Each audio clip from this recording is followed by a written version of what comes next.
Morning बच्चों, स्वागत है एक बार फिर से आप सभी का प्रयोग क्लासेज में। हम लोग लास्ट टाइम पे साल्ट के बारे में पढ़ रहे थे, जहाँ पे हम लोग सोडियम बाई कार्बोनेट तक पढ़ चुके थे। NaCO3 बनाने की विधि और उसका उपयोग हम लोग पढ़ चुके थे। उसके आगे जो हमको पढ़ना है वह है कैल्शियम हाइपोक्लोराइड, जिसको हम विरंजक चूर्ण बोलते हैं, CaOCl2। इसका नाम है विरंजक चूर्ण। विरंजक चूर्ण, इसको ब्लीचिंग पाउडर भी बोलते हैं और इसका रासायनिक नाम है कैल्शियम ऑक्सीक्लोराइड।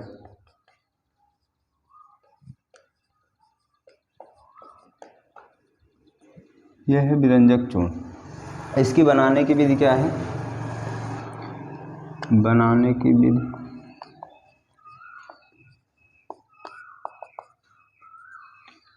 क्या करते हैं हम लोग? कैल्शियम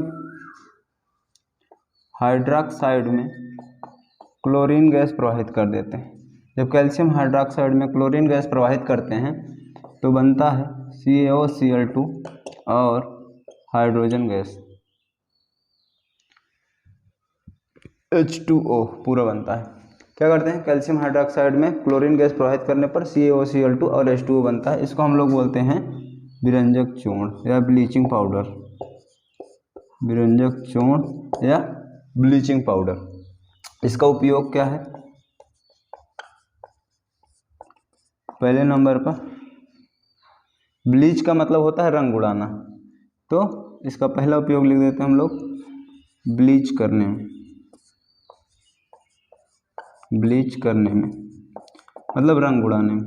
दूसरा, जल को शुद्ध करने में। जल को शुद्ध करने में मतलब कीटनाशक, कीट जो होते हैं, कीट होते हैं, उनको मार देते हैं। जल को शुद्ध करने में। जल को शुद्ध करने में। तीसरा पॉइंट जो है वह है ऑक्सीकारक के रूप में। ऑक्सीकारक के रूप में। ऑक्सीकारक का मतलब ये दूसरे का ऑक्सीकरण कर देते हैं। हमारे पास कैल्शियम हाइपोक्लोराइड में ऑक्सीजन दिखाई दे रहा है, इस ऑक्सीजन की वजह से ये अन्य यौगिकों का ऑक्सीकरण कर देते हैं। नोट करो इसको।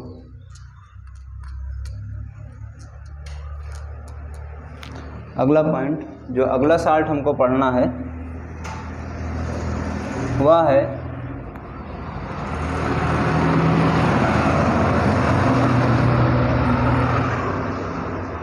उसको हम लोग बोलते हैं सोडियम कार्बोनेट या धावन सोडा, Na2CO3 10H2O। इसका रासायनिक नाम है सोडियम कार्बोनेट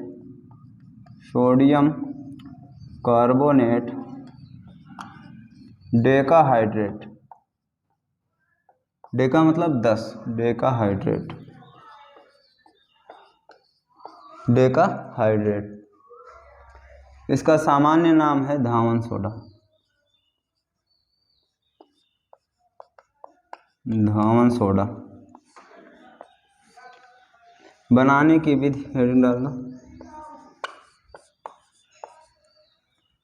बनाने की विधि, इसको बनाते कैसे हैं?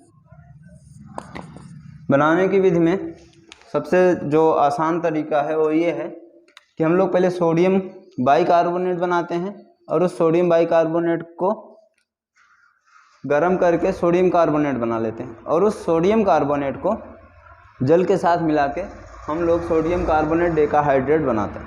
तो पहला स्टेप क्या है? हम क्या करेंगे? NaCl के जलीय विलयन में H2O में कार्बन डाइऑक्साइड और अमोनिया गैस प्रवाहित करेंगे, तो बन जाएगा NH4Cl और NaHCO3, सोडियम बाइकार्बोनेट। यह फर्स्ट स्टेप है। ये एक स्टेप में नहीं बनता, इसके लिए 2-3 स्टेप, 3 स्टेप में ये बनता है। अब क्या करेंगे? बने हुए सोडियम बाइकार्बोनेट को गरम करेंगे। जब इसको गरम करोगे तो तुमको मिल जाएगा Na2CO3 CO2 प्लस H2O। अब इस सोडियम कार्बोनेट को जब हम जल के साथ मिलाते हैं, इसमें जल डाल देते हैं तो बन जाता है Na2CO3 इंटू 10H2O।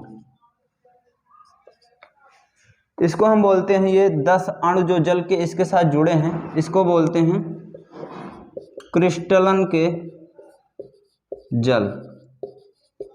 क्या बोलते हैं इसको? क्रिस्टलन के जल। एक अणु के साथ जुड़े हुए जल के अणुओं को हम क्रिस्टलन का जल कहते हैं। समझ पाई बात? बनाने की विधि में क्या करेंगे? 3 स्टेप है। पहले सोडियम बाइकार्बोनेट बनाएंगे। सोडियम बाइकार्बोनेट के बनने के बाद उसको गर्म करेंगे तो सोडियम कार्बोनेट बन जाएगा। सोडियम कार्बोनेट में हम जल मिला देंगे। जब जल मिलाएंगे तो सोडियम कार्बोनेट डेकाहाइड्रेट बनेगा, जिसको हम धावन सोडा बोलते हैं या सोडियम कार्बोनेट डेकाहाइड्रेट बोलते हैं। नोट करो। इसका हम उपयोग पढ़ लेते हैं कि इसका उपयोग क्या है।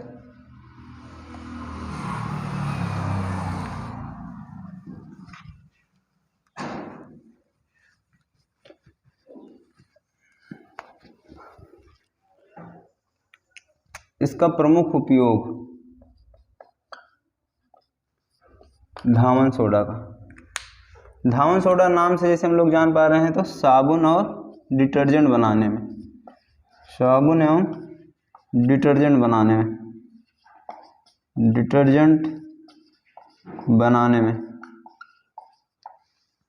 दूसरा है जल की कठोरता को दूर करने में,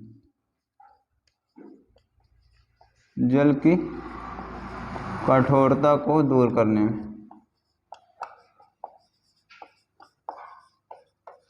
जल की कठोरता को दूर करने में। तीसरा पॉइंट जो है वो ये है, कांच उद्योग में इसका उपयोग। कांच उद्योग में, कांच जब बनाते हैं उसमें फ्लक्स के रूप में इसको यूज करते हैं, उसमें मिला के गला देते हैं सिलिकॉन ऑक्साइड में, तो कांच बनता है कांच उद्योग में। चौथा है कागज उद्योग में, कागज के उद्योग में। कितने उपयोग हैं? 4। साबुन एवं डिटर्जेंट के बनाने में, जल की कठोरता को दूर करने में, कांच उद्योग में और कागज उद्योग में। ये कुछ इसके उपयोग हैं। नोट करो।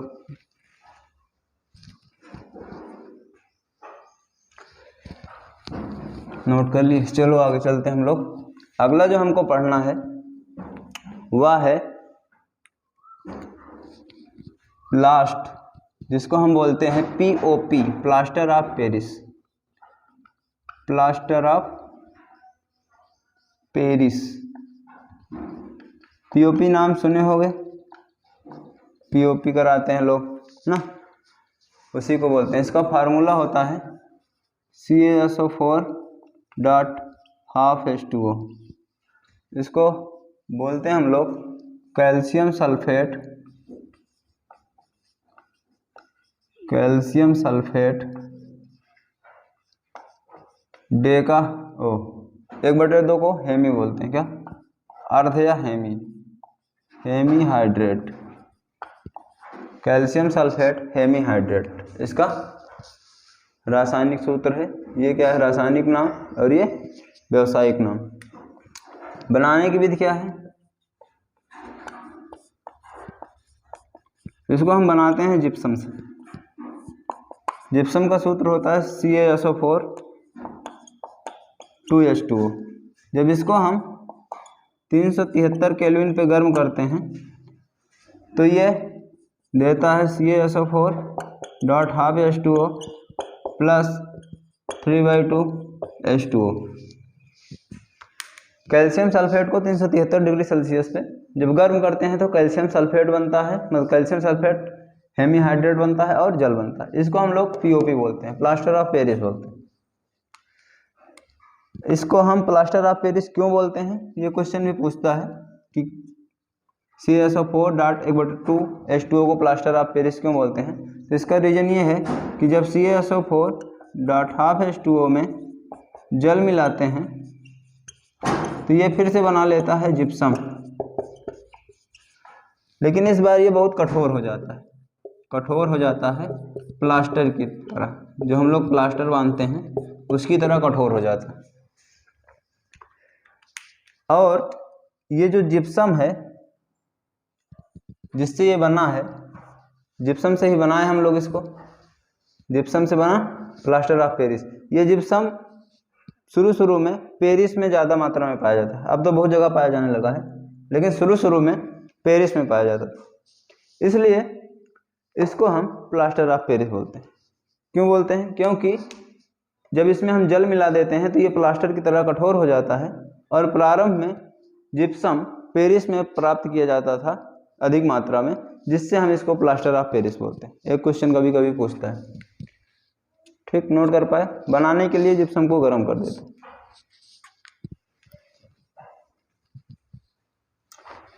अगला जो पॉइंट है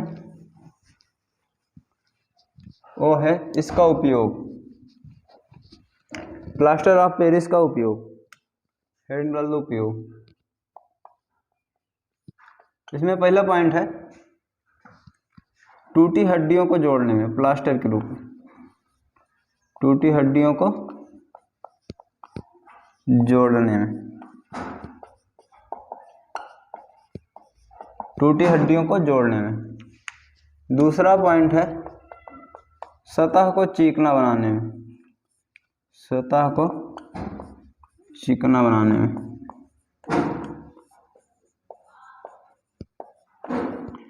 अगला पॉइंट है खिलौने बनाने में, खिलौने बनाने में, खिलौने के निर्माण में भी हम इसका उपयोग करते हैं। और लास्ट पॉइंट है ये जो सीलिंग होती है उसको सीलिंग में, सीलिंग मतलब छत में, सीलिंग में बनाते हैं डिजाइन के रूप में। सीलिंग विलिंग में जो डिजाइन काटते हैं किनारे किनारे से, सीलिंग में डिजाइनर के रूप में, डिजाइन के रूप में। कितना पॉइंट है? 4 पॉइंट। टूटी हड्डियों को जोड़ने में, सतह को चिकना बनाने में, खिलौने बनाने में और सीलिंग को डिजाइन करने में। ठीक, ये नोट कर पाए? ये नोट करो। जो अब हमको पढ़ना है इसमें हम लोग लगभग पूरा का पूरा चैप्टर खत्म कर चुके हैं। एक आध दो पॉइंट इंपॉर्टेंट पॉइंट हैं, उसको थोड़ा सा नोट कर लो, मोस्ट इंपॉर्टेंट पॉइंट। जैसे लवण परिवार एक चीज होता है, लवण परिवार, इसको उदाहरण से समझते हैं। जैसे हमारे पास दो साल्ट है, NaCl और Na2CO3, इसमें सोडियम दोनों में कॉमन है, तो इसको हम बोल देते हैं सोडियम लवण परिवार। ये सोडियम लवण परिवार के दोनों सदस्य। अगर यहीं पे हम ले लें NaCl, KCl, तो इसमें कौन सा कॉमन है? Cl कॉमन है, इसको हम बोल देंगे Cl लवण परिवार, Cl लवण परिवार। जो आयन कॉमन होता है उसी परिवार के साल्ट, उसी परिवार के हम मान लेते हैं। जैसे इसमें सोडियम कॉमन था, इसको सोडियम परिवार का लवण मान लिया। इसमें क्लोरीन कॉमन था तो क्लोरीन परिवार का लवण मान लिया। समझ पा रहे? नोट कर लो।